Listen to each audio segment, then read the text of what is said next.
Okay, so then in 2001, you got married to Yolanda Smith. Mm-hmm. You guys had 3 kids? We had 2 biologically, and she had a daughter when we met, and I adopted her. Got it. Because you have 6 kids total. Did the other kids come before or after? During. Yeah, that's why I said we live and learn. Okay, so then in 2003, you signed with the Milwaukee Bucks. Right. How was that like? Milwaukee was another good place. When I first got there, I really didn't know what to expect. We had some young talent on the team and had one of the best shooters in Michael Redd, in the NBA at that point. TJ Ford was our point guard. Desmond Mason was a 3. But, we had a pretty good team. We made the playoffs one of those years and lost to Detroit the year they went to the finals with Chauncey Billups, Rashid and those guys, Ben Wallace and those guys. But, every stop, man, it was a blessing. I was doing what I love to do, playing the game of basketball, which is my sanctuary. So I enjoyed learning the different cultures and different cities and different states that I played in. And so my career, even though I did jump around a lot, I feel it was very productive out there on the floor. Right, because in 2006, you got traded to the Nuggets. Mm-hmm. You played 11 games, and then you got traded back to the 76ers. Right, yeah, and they traded Allen Iverson during that trade as well. So it's like you guys are playing musical chairs here. Yeah, after a while, it's not nothing that you want to get used to, but after a while you understand. And after learning and figuring out the business of the game of basketball, you kind of get adapted to it.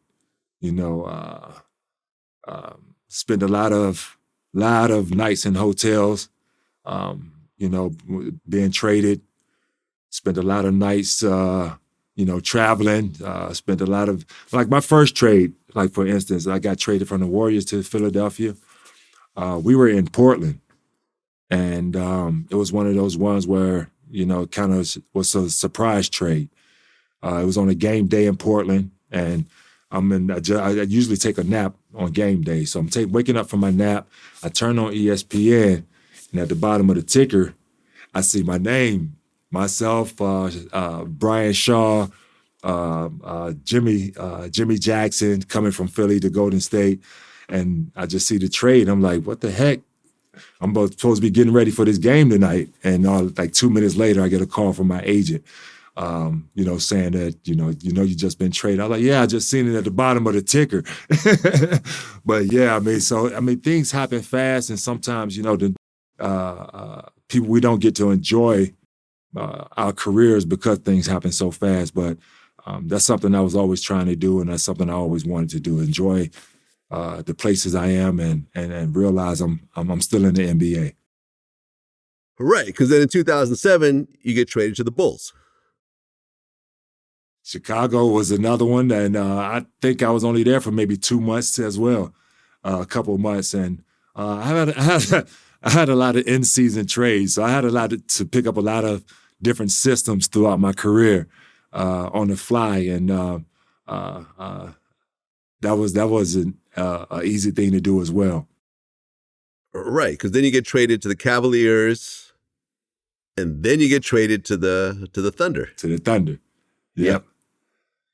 A lot of those trades, like sometimes, some trades were made because the other team, needed a player of my stature, needed a player that can do what I do out there on the floor, and a lot of the trades were made because I was somebody that can,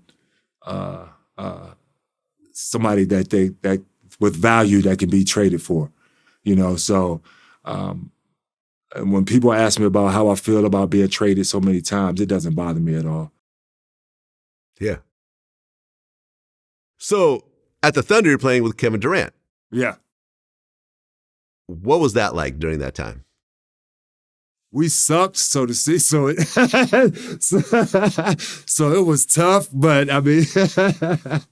but playing alongside Kevin, and it was Kevin's second year, Russell's first year, rookie year. So, playing alongside both of those guys, man, and seeing the type of energy that they brought to practice, that they brought to the game, and being able to, give them some of the, because at that point, I was a veteran, and I've been around a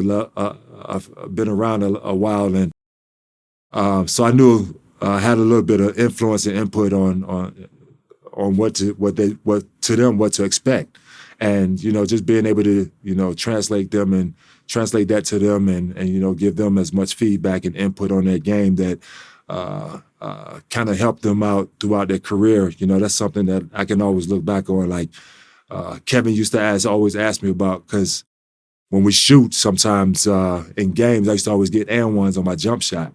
And he's always like, how you get and ones on your jump shot all the time? So, just stuff like that, that little tricks of the trade that you can give them.